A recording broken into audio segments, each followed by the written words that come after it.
नमस्कार दोस्तों, स्वागत है आप सभी का आपके अपने YouTube चैनल देव वर्मा एकेडमी पर। दोस्तों, आज का जो हमारा टॉपिक है वह मध्य प्रदेश में सिंचाई, मध्य प्रदेश की सिंचाई व्यवस्था के बारे में आज हम देखेंगे और देखेंगे कि मध्य प्रदेश में सिंचाई के कौन कौन से साधन हैं। तो आपने इसके पहले मध्य प्रदेश की नदी घाटी परियोजनाएं और नदी जोड़ो परियोजनाओं को देखा कि आपने मध्य प्रदेश में विभिन्न नदी घाटी परियोजनाएं एवं नदी जोड़ो परियोजनाएं क्रियान्वित की गई है। और आज का जो हमारा टॉपिक है उसे हम देखेंगे मध्य प्रदेश में सिंचाई की, सिंचाई के कौन कौन से साधन हैं, किन क्षेत्रों में किस माध्यम से किन साधनों से सिंचाई होती है। तो सबसे पहले ये कि जानते हैं कि सिंचाई होती क्या है।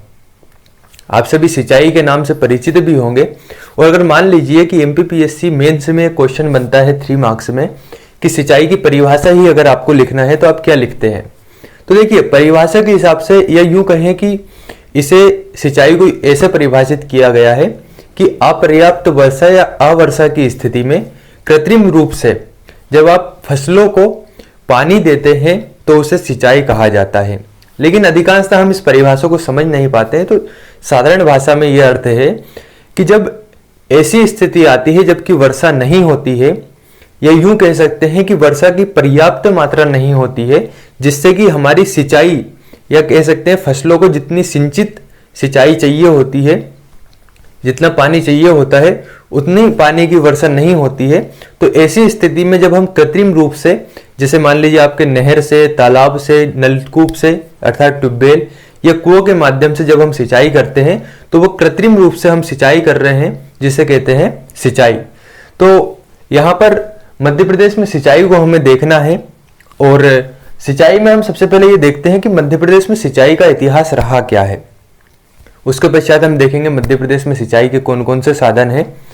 तो मध्य प्रदेश में सिंचाई के इतिहास के बारे में बात करें तो हम इसके इतिहास को 2 रूप में देखेंगे। एक स्वतंत्रता के पहले मध्य प्रदेश में सिंचाई का क्या इतिहास रहा और एक स्वतंत्रता के पश्चात, अर्थात आजादी के पहले स्वतंत्रता या आजादी के पहले सिंचाई और आजादी के बाद में सिंचाई का क्या यहाँ पर व्यवस्था थी। तो सबसे पहले 1905 की बात है। 1905 में मध्य प्रदेश में ग्वालियर रियासत थी। उस समय आप जानते हैं 1947 के पहले यहाँ पर ग्वालियर रियासत थी। जो आपका ग्वालियर है उसे रियासत के रूप में देखा जाता था क्योंकि वह एक रियासत थी।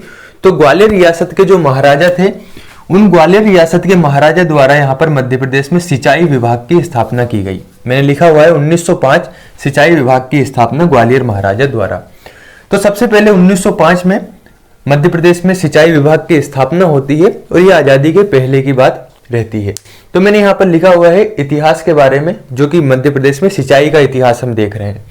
तो सिंचाई का इतिहास में स्वतंत्रता पूर्व सिंचाई का क्या इतिहास रहा और स्वतंत्रता के पश्चात यहाँ पर सिंचाई का क्या इतिहास रहा, इसके बारे में हमें देखना है। तो मैंने स्वतंत्रता के पूर्व यहाँ पर लिखा हुआ है 1923, 1927, 1933 और 1936, क्योंकि ये 1947 के पहले की बात है। तो 1923 में यहाँ पर लिखा हुआ है बेनगंगा नहर। मध्य प्रदेश में सबसे पहले यहाँ पर नहर का निर्माण जो होता है वह होता है 1923 में और उस नहर का नाम रखा जाता है बेनगंगा नहर। तो 1923 में बनती है बेनगंगा नहर, इसका निर्माण किया जाता है और यह मध्य प्रदेश की पहली नहर है। उसके पश्चात 1927 में 1927 में एक बांध का निर्माण किया जाता है जिसका नाम है पगारा बांध। और ये इस जो बांध का निर्माण किया जाता है, ये निर्माण किया जाता है ग्वालियर रियासत में। तो 1927 में एक बांध का निर्माण होता है जिसका नाम है पगारा बांध और ये जो बांध बनता है ये बनता है ग्वालियर रियासत में। तो हमारे 2 बांध हो गए, या कह सकते हैं एक नहर हो गई 1927 में सिंचाई के लिए, दूसरा हो गया यहाँ पर पगारा बांध। अब इसके पश्चात 1933 में जो आपका भोपाल है, ये भोपाल आप जानते हैं पहले जो कि स्टेट के रूप में था। तो भोपाल में पलकमती सिंचाई तालाब की स्थापना होती है और ये निर्माण होता है 1933 में। उसके पश्चात 1936 में मुरम नाला बनाया जाता है और ये मुरम नाला बनाया जाता है बालाघाट में। तो यहाँ से ये जो फैक्चुअल क्वेश्चन है, ये फैक्चुअल क्वेश्चन आते हैं हमेशा कि 1923 में या बेनगंगा नहर का निर्माण कब किया गया, 1923। पगारा बांध कब बना, 1927। कहां पर बना, ग्वालियर रियासत। पलकमती सिंचाई तालाब भोपाल में कब निर्माण किया गया, 1933। मुरम नाले का निर्माण कब किया गया, 1936 में बालाघाट में। तो ये तो थी आजादी के पूर्व की स्थिति, आजादी के पहले यहाँ पर सिंचाई की कैसी व्यवस्था थी। अब देखते हैं हम आजादी के बाद या स्वतंत्रता के पश्चात मध्य प्रदेश में सिंचाई की कैसी व्यवस्था रही। तो सबसे पहले 1956 की बात है, 1956। 1956 में मध्य प्रदेश में जल संसाधन विभाग जो होता है, उस जल संसाधन विभाग की स्थापना होती है। और जल संसाधन विभाग का जो कार्य रहता है वह होता है जल का समुचित रूप से या समन्वित रूप से उपयोग करना, अर्थात जल के जो समुचित उपयोग हो सकता है उस समुचित उपयोग का कार्य रहता है जल संसाधन विभाग का। तो 1956 में मध्य प्रदेश में जल संसाधन विभाग की स्थापना होती है। उसके पश्चात मैंने यहाँ पर लिखा हुआ है सिंचाई अनुसंधान संचालनालय 1964, 1964। 1964 में इसके पश्चात सिंचाई अनुसंधान संचालनालय का स्थापना होती है मध्य प्रदेश में, या कह सकते हैं गठन होता है। और इसका जो गठन होता है यह होता है भोपाल में। तो सिंचाई अनुसंधान संचालनालय है आपको भोपाल में, और इसके द्वारा जो कार्य किया जाता है वह यह है कि यहाँ पर मिट्टी का परीक्षण किया जाता है, मिट्टी की जांच की जाती है, उसके आधार पर बताया जाता है कि इसमें किस रूप से सिंचाई या कितनी सिंचाई की जानी चाहिए। इसका कार्य रहता है सिंचाई अनुसंधान संचालनालय का। तो 1956 में जल संसाधन विभाग की स्थापना हुई।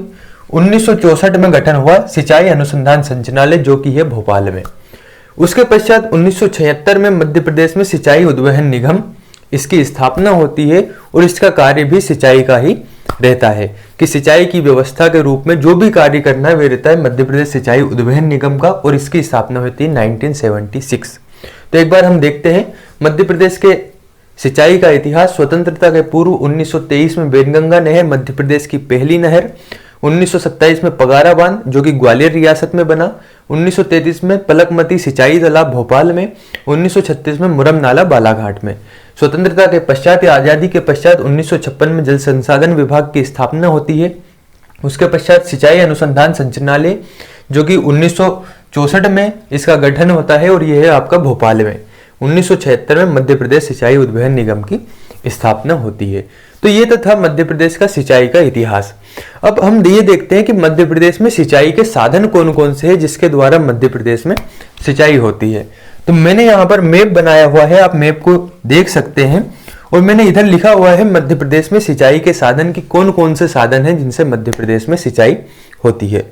तो सबसे पहला साधन है कुएं व नलकूप, दूसरा है नहर, तीसरा है तालाब, और चौथा है अन्य साधन। अन्य साधन के अंतर्गत हम जैसे आपका डबरा हो गया, डबरा के अलावा और भी जो अन्य साधन है जैसे नाले हो गए, इनके द्वारा जो सिंचाई होती है वो आ गया आपका अन्य साधन या अन्य स्रोत के अंतर्गत।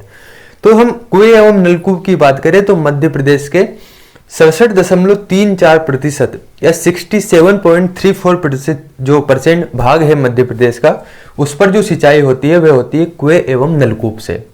उसके पश्चात मध्य प्रदेश में नहर द्वारा 17.92% भाग पर नहर द्वारा सिंचाई होती है। उसके पश्चात तालाब द्वारा 3.2% यहाँ पर तालाब द्वारा सिंचाई होती है। और मध्य प्रदेश में सबसे पहले चंदेल वंश द्वारा खजुराहो में सिंचाई के लिए तालाब का निर्माण किया गया था। उसके पश्चात टीकमगढ़ में तालाब जोड़ो प्रोजेक्ट का भी निर्माण किया गया है, अर्थात टीकमगढ़ द्वारा तालाबों को जोड़ने का कार्य किया जा रहा है जो कि शुरू हुआ है टीकमगढ़ से। और अन्य साधन से 12.40% भूभाग पर यहाँ पर सिंचाई होती है।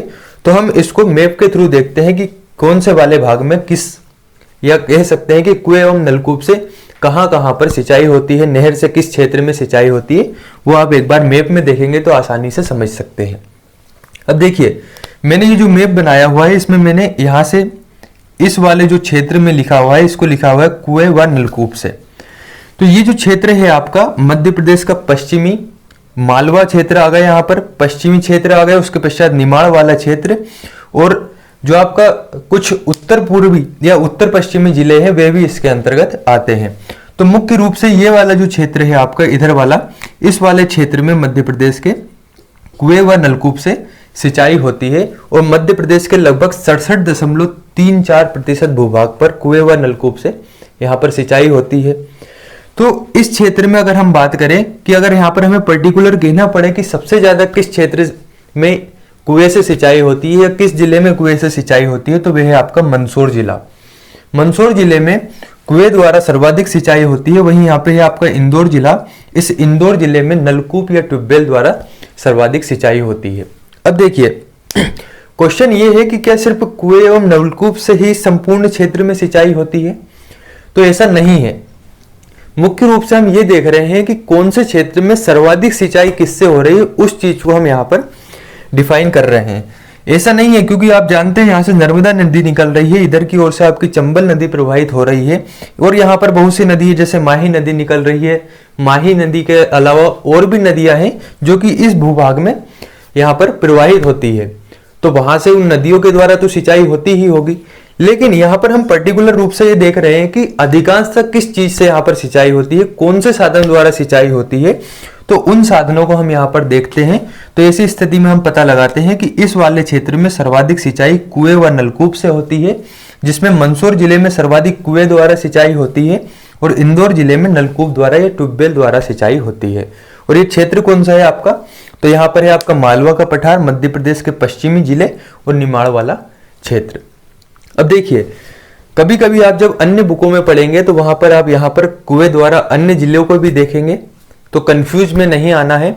दूसरी स्थिति ये कि अधिकांशतः यहाँ पर डाटा चेंज होता रहता है, तो आप यहाँ पर करेंट जरूर देखते रहिए मध्य प्रदेश का, ताकि आपको समझ आ सके। हो सकता है यहाँ पर कुएं द्वारा कोई सा नया जिला आ जाए करेंट के रूप में, दूसरे जिले में सिंचाई होने लगे, तो आप उसको करेंट से रिलेट करके आप उस डाटा को यहाँ पर कंप्लीट करते जाइएगा। दूसरा है कुएं व नलकूप के बाद हम देखते हैं नहर द्वारा। नहर द्वारा मध्य प्रदेश में 17.92% भूभाग पर सिंचाई होती है, और ये होती है मध्य प्रदेश के उत्तरी जो जिले हैं उन उत्तरी जिले में। तो यहाँ के लगभग मुरैना, भिंड, छतरपुर, ग्वालियर, उसके पश्चात यहीं पे आपका टीकमगढ़, श्योपुर, ये जो क्षेत्र है इस क्षेत्र में नहर द्वारा सिंचाई होती है। और आपने देखा था यहाँ से जो आपकी चंबल नदी प्रवाहित हो रही थी, इस चंबल नदी पर यहाँ पर दो शाखा निकाली गई थी, दो नहरें निकाली गई थी। इधर की ओर थी आपकी अंबाहा शाखा और इधर की ओर थी आपकी मुरैना शाखा, जिससे स्पष्ट था कि यहाँ पर जो सर्वाधिक सिंचाई होती है वह होती है नहर से। तो मुरैना शाखा द्वारा यहाँ पर सिंचाई हो रही थी। वहीं यहाँ पर एक बेतवा नदी प्रवाहित हो रही थी, इससे भी नहरें निकाली गई, और भी यहाँ पर छोटी छोटी नदियां हैं जिनसे नहरें निकाली गई। तो सर्वाधिक अगर हमें कहना पड़े मध्य प्रदेश में किस भूभाग में सर्वाधिक सिंचाई होती है, तो वह आपका मध्य प्रदेश का उत्तरी भाग, जहां पर सर्वाधिक नहर द्वारा सिंचाई होती है। नहर के पश्चात हम आते हैं, तीसरा नंबर है तालाब से। तो तालाब से मध्य प्रदेश में 3.2% भूभाग पर सिंचाई होती है, और ये होती है सिवनी व बालाघाट जिले में। ये जो आपका जिला है सिवनी एवं बालाघाट, इन जिलों में तालाब द्वारा सर्वाधिक सिंचाई होती है। लेकिन इसमें भी अगर हमें कहना पड़े इन दोनों जिलों में सर्वाधिक तालाब से सिंचाई किस क्षेत्र में होती है, तो वह है आपका बालाघाट जिला। अब देखिए, इतना वाला जो भूभाग है इस भूभाग को खाली छोड़ दिया है, तो इसका मतलब ये नहीं है कि यहाँ पर वर्षा सिंचाई नहीं होती है। तो हमने ये देखा कि सर्वाधिक किसी क्षेत्र में सर्वाधिक रूप से किस साधन द्वारा सिंचाई होती है, इसको हमने यहाँ पर देखा। तो ये जो क्षेत्र है यहाँ पर हम ऐसी स्थिति देखते हैं कि यहाँ पर नहर, कुएं, नलकूप, तालाब, इन सभी चीजों से पर्याप्त रूप से सिंचाई होती है, अर्थात सभी का मिक्स रूप यहाँ पर पाया जाता है। इन सभी क्षेत्र चीजों से यहाँ पर सिंचाई होती है, जिसके कारण हमें यहाँ पर डिफाइन नहीं कर सकते किसी पर्टिकुलर एक चीज से सर्वाधिक रूप से यहाँ पर सिंचाई होती है।